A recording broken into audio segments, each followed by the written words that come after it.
Der på tiden der sad jeg en klub. Jeg var faktisk til Bali med den kæreste, jeg ikke har.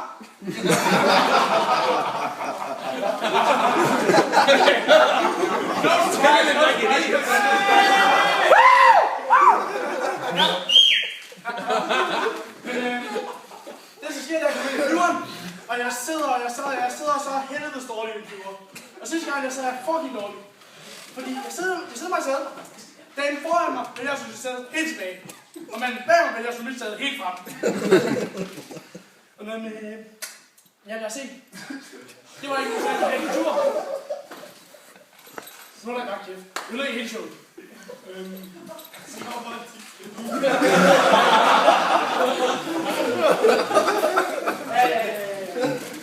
jeg gør det, når du sidder i fly, så kommer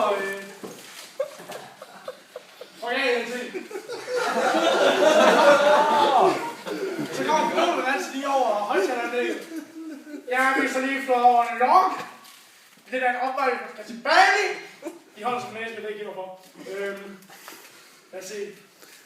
Jeg tænker også, hvis jeg kommer til terrorister i fly, hvad gør jeg så? Skal jeg jo den der matchman, der kommer op og siger, hvad så din lille gangster pludselig røver bare? Har du problemer? Nej. Og så var jeg rejst på plan op på mig selv, gå ud på toilettet, prøv at lave så op, det du siger. Det var alt for jer, dårligt.